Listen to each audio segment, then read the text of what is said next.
गेवराईत मावा कारखान्यावर पोलिसांनी धाड टाकली असून 2,12,000चा मुद्देमाल पोलिसांनी जप्त केला आहे. गेवराई शहरात अवैधरित्या मावा तयार करून विक्री करणाऱ्या कारखान्यावर गेवराई पोलिसांनी धाड टाकून मोठी कारवाई केली. या कारवाईमध्ये तब्बल सुगंधित तंबाखू, सुपारी मावा तयार करण्याचे साहित्य व मशीनसह एकूण 2,12,700 रुपयाचा मुद्देमाल हा जप्त करण्यात आला असून आरोपीला अटक करण्यात आली आहे. पोलिसांना मिळालेल्या गोपनीय माहितीनुसार जावेद निजाम शेख वय 38 राहणार संजयनगर गेवराई हा आपल्या घरासमोरील खोलीत प्रतिबंधित तंबाखूपासून मावा तयार करून त्याची विक्री करत होता. त्यानुसार पोलिसांनी छापा टाकून संबंधित ठिकाणची झडती घेतली असता मोठ्या प्रमाणात मावा तयार करण्याचे साहित्य आढळून आले.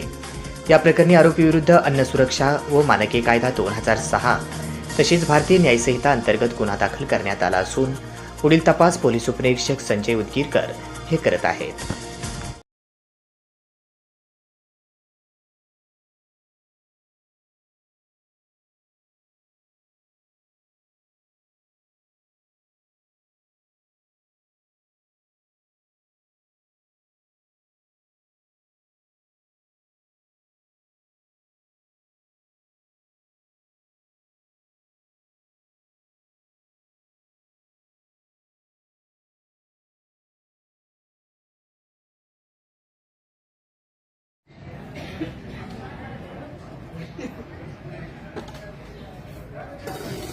मी देतो तुम्हाला 1 नंबर घेऊन आलो.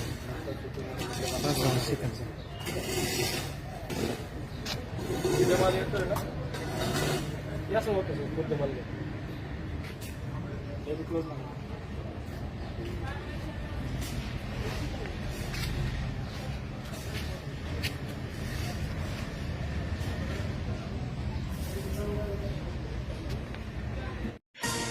गेवराईत मावा कारखान्यावर पोलिसांनी धाड टाकली असून 2,12,000चा मुद्देमाल पोलिसांनी जप्त केला आहे. गेवराई शहरात अवैधरित्या मावा तयार करून विक्री करणाऱ्या कारखान्यावर गेवराई पोलिसांनी धाड टाकून मोठी कारवाई केली. या कारवाईमध्ये तब्बल सुगंधित तंबाखू, सुपारी मावा तयार करण्याचे साहित्य व मशीनसह एकूण 2,12,700 रुपयाचा मुद्देमाल हा जप्त करण्यात आला असून आरोपीला अटक करण्यात आली आहे. पोलिसांना मिळालेल्या गोपनीय माहितीनुसार जावेद निजाम शेख वय 38 राहणार संजयनगर गेवराई हा आपल्या घरासमोरील खोलीत प्रतिबंधित तंबाखूपासून मावा तयार करून त्याची विक्री करत होता. त्यानुसार पोलिसांनी छापा टाकून संबंधित ठिकाणची झडती घेतली असता मोठ्या प्रमाणात मावा तयार करण्याचे साहित्य आढळून आले. या प्रकरणी आरोपीविरुद्ध अन्न सुरक्षा व मानके कायदा 2006 तसेच भारतीय न्यायसंहिता अंतर्गत गुन्हा दाखल करण्यात आला असून पुढील तपास पोलीस उपनिरीक्षक संजय उदगीरकर हे करत आहेत.